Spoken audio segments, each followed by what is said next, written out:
Like, comment, and subscribe. Like, comment, and subscribe. गौरव शास्त्री ज्योतिष की निरंतर क्लास में मिलते हुए आज का हमारा नया सब्जेक्ट क्लास नंबर 4, जिसे हम लगातार लगभग 3 या 4 दिनों से बता रहे हैं ज्योतिष के बारे में, एक वैदिक ज्योतिष शास्त्र के बारे में। ठीक है, तो पहले हमने ज्योतिष का परिचय दिया, धर्म क्या है, वेदांग क्या है, फिर उसके बाद अब हमारी बात आती है ज्योतिष में स्कंद कितने होते हैं। ठीक है, और ज्योतिषाचार्य में कितनी योग्यता होनी चाहिए।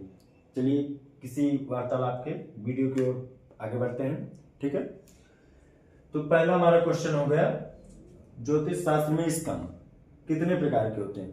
तो ज्योतिष शास्त्र में स्कंद तो ऐसे 3 प्रकार के होते हैं, लेकिन कुछ विद्वानों का मत है कि 4 प्रकार के होते हैं। ठीक है, तो पहला हो गया हमारा सिद्धांत स्कंद, जिसे हम गणित ज्योतिष, अंक ज्योतिष के नाम से जानते हैं। ठीक है, दूसरा हो गया हमारा होरा, ये अहोरा के नाम से भी जाना जाता है, जो अहोरात्रि में पढ़ा जाता है। जब होरा चक्र के बारे में बताऊंगा तब आप इसे जान जाएंगे। ये होता है हमारा व्यक्तिगत फलित ज्योतिष, यानी खुद का जो फलित ज्योतिष है हम होरा संहिता से करते हैं। ठीक है, अब आता है हमारा तीसरा संहिता, यानी सामाजिक फलित, यानी हम दूसरे का जब फलित कर रहे हैं और किसी का फलित कर रहे हैं तो हमारा आ गया संहिता स्कंद में, यानी हम संहिता स्कंद से फलित कर रहे हैं। और चौथा हमारा जो कुछ विद्वानों ने लिया है शकुन, जिसे हम इंग्लिश में ईटीपी के नाम से जानते हैं, यानी घटना समय पद्धति। जैसे गांव में कहते नहीं है शकुन हो गया, सगुन हो गया, यहाँ नहीं जाना चाहिए। गांव में होता है लगभग, कई बार कोई खाली बाल्टी लेके आ गया तो आदमी शकुन मानता है, बिल्ली रास्ता काट गई शकुन मानता है। तो ये चौथा हमारा शकुन स्कंद हो गया। ठीक है, अब हम ये तो जान लिए कि मतलब ज्योतिष में 4 स्कंद होते हैं। ठीक है, अब हमारी बात है ज्योतिषाचार्य में कितनी योग्यता होनी चाहिए। ठीक है, ज्योतिषाचार्य में कुल 16 योग्यता होनी चाहिए। पहला कौन सा, पवित्रता। ये नहीं कि वो शौचालय करके आया, लेटरिन करके आया, बाथरूम करके आया तो प्रेडिक्शन नहीं करेगा। एकदम पवित्रता पूर्वक से ही कुंडली का प्रेडिक्शन करना चाहिए, जो मेरा मानना है। कार्य क्षमता, यानी उसके कार्य में क्षमता होनी चाहिए। तीसरा हो गया हमारा बोलने की शक्ति, जब बोलने की शक्ति हो रही तभी तो अच्छा प्रेडिक्शन कर पाएगा। चौथा हो गया हमारा मेधावी मीन्स बुद्धिमान होता है। ठीक है, बुद्धिमान होना चाहिए। शांत अंतर्मन, यानी शांति होनी चाहिए। निर्भीक माने डर होता है, निर्भीक माने निडर होता है, यानी निडर होना चाहिए। दृढ़ संकल्प, मतलब जो चीज का संकल्प ले ले उस संकल्प में रहना चाहिए। शकुन संकेत, शकुन के बारे में जानता हो। ठीक है, बेसन न हो का मतलब होता है गलत विचार नहीं होना चाहिए ज्योतिष शास्त्र में योग्यताओं के बारे में। अब 10वां हमारा ग्रहों को शांत करने वाला होना चाहिए। अब ग्रहों को शांत कैसा करेगा, जब मंत्र जानेगा। ठीक है, तभी ग्रहों को शांत कर पाएगा भाई, जब मंत्र जानेगा तभी तो ग्रहों को शांत कर पाएगा। अब हमारा 12 हो गया भूत प्रेत भगाने की क्षमता। अब भूत प्रेत भगाने की क्षमता किस में होती है, मंत्र में। तो जब मंत्र जानेगा तो ग्रहों को शांत करेगा, भूत प्रेत भगाने की क्षमता रखेगा। 13 हमारा होना चाहिए आध्यात्मिक, यानी जहां भी बैठा हो आध्यात्मिक बात होनी चाहिए। अगर कोई अपने प्रभु की धर्म की निंदा कर रही है तो या तो उसका तर्क में जवाब दो, नहीं वहां से शांत उठ के चले जाना चाहिए, आध्यात्मिक होना चाहिए। 14 हमारा हो गया बुद्धिमत्ता, प्रश्न पूछने की क्षमता। ठीक है, एक तो मतलब बुद्धि से प्रश्न पूछने की क्षमता होनी चाहिए। उपयोगी चेतावनी, यानी उपयोगी चेतावनी देने वाला होना चाहिए। जैसे ज्योतिष शास्त्र में कुछ घटना हो रही है तो जो मतलब उपयोग में हो वो चेतावनी दो कि आप ऐसा ऐसा कार्य करें तो आपका ऐसा कार्य हो जाएगा। ये नहीं कि आप ये जाप करवा लीजिए, मतलब उपयोगी, जो उपयोग में हो वो चेतावनी हमेशा देनी चाहिए। 16वां हमारा ज्योतिष सूत्रों का गहरा ज्ञान होना चाहिए।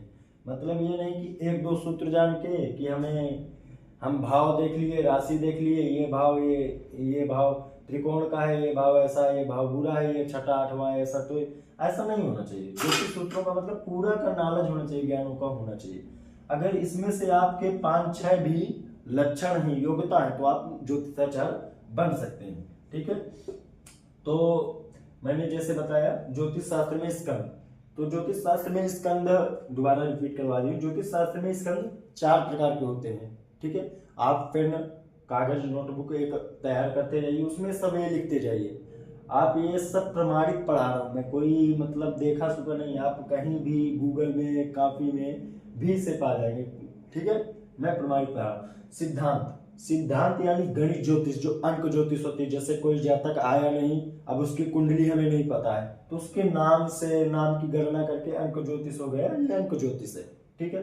अहोरा हो गया, अहोरा यानी व्यक्तिगत फलित ज्योतिष, जो हम अपने आप का व्यक्तिगत फलित ज्योतिष है, अपने घर का व्यक्तिगत फलित ज्योतिष, वो हमारा हो गया होरा शास्त्र, होरा स्कंद में आता है। तीसरा हो गया हमारा संहिता। संहिता मीन्स सामाजिक फलित, यानी जब हम दूसरे लोगों का फलित करते हैं तो वो सामाजिक फलित हो गया।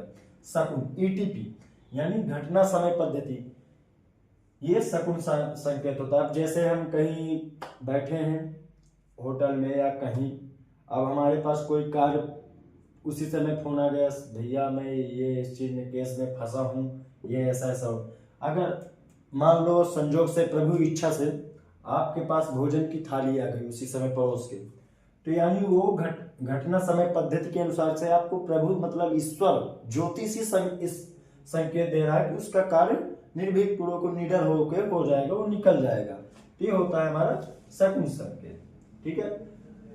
ज्योतिष शास्त्र में कितनी पवित्रता होनी चाहिए, पहली बात। दूसरी बात, कार्य क्षमता होना चाहिए।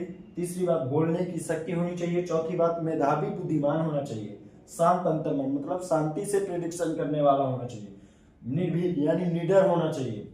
दृढ़ संकल्प मतलब अपनी बातों में दृढ़ संकल्प होना चाहिए। अथवा शकुन संकेत होना चाहिए, शकुन संकेत के भी बारे में भी जानता हो। बेसब्र हो यानी गलत विचार नहीं होना चाहिए। अब दूसरा, 10वां होता हमारा ग्रहों को शांत करने वाला। अब ग्रहों को शांत कैसे करेगा, जब वो मंत्र जानेगा, उसका रेमेडीज जानेगा, तब तो ग्रहों को शांति करेगा। अब फिर भूत प्रेत भगाने की क्षमता होनी चाहिए, यानी जब मंत्र जानेगा तब भूत प्रेत भगा पाए। ये नहीं कि कुंडली कोई आ गई भूत प्रेत वाला, तो अब वो वहां पर बैठा है, उसको भूत आ गए उतनी देर, अब तो पंडित जी भाग गए, वो भी भाग गए, तो ऐसा नहीं। उसके पास मंत्र होना चाहिए कि वो हर चीज को कंट्रोल में कर सके। जब उसके पास मंत्र होंगे तो भूत प्रेत अपने आप कंट्रोल हो जाएंगे। 13वां हमारा आध्यात्मिक होना चाहिए। ये सबसे बड़ा विषय है आजकल। जरूरी नहीं कि आप ज्योतिषाचार्य तभी है, ये आध्यात्मिक हर चीज में होनी चाहिए। जहां अपनी धर्म की, प्रभु की बुराई हो, वहां से तो कटाक्ष करना चाहिए, या तो फिर आप अगर जवाब नहीं देने लायक है, तर्क नहीं देने लायक, तो वहां से आप शांत मन से उठ जाइए, नहीं ये बहुत बड़ा पाप लगता है। 14 हमारा बुद्धिमत्ता, प्रश्न पूछने की क्षमता होनी चाहिए, यानी बुद्धि से प्रश्न पूछने की क्षमता होनी चाहिए, जो मैं जानता हूँ। 15 उपयोगी चेतावनी, जो उपयोग के लिए कुंडली में हो वो चेतावनी आप उन्हें दे सकते हो कि नहीं ये कार्य ऐसे नहीं होगा, आपको ये करवाना पड़ेगा, तभी उपयोगी चेतावनी। ज्योतिष सूत्रों का गहरा ज्ञान होना चाहिए, ठीक है। आशा करता हूँ आप लोगों को वीडियो अच्छी लगी होगी। इसी तरह मैं आप लोगों को पूरा ज्योतिष शास्त्र पढ़ाऊंगा, बस सब्र रखिएगा। ज्योतिष एक ऐसी विद्या है जो बिना सब्र के नहीं मिल सकती, ये एक ब्रह्म ज्ञान है, ठीक है, जो इसके मिलने के बाद हमें मोक्ष का, जरूरी नहीं कि हम किसी की प्रेडिक्शन करने के लिए, पैसा कमाने के लिए सीखें, हम अपने मोक्ष के लिए, कि हम अगर कोई कार्य कर रहे हैं उसमें तो अपने लिए बहुत कुछ है। तो इसलिए ये ज्योतिष आजकल सीखना बहुत जरूरी है। तो मैं आशा करता हूँ आप लोगों को वीडियो अच्छे से पसंद आई होगी, तो वीडियो को लाइक और सब्सक्राइब शेयर जरूर करें, और हमारे चैनल को आगे से आगे सपोर्ट करें, ताकि हम वहां तक पहुंच पाए जहां तक लोग काफी सोच रहे हैं, ठीक है।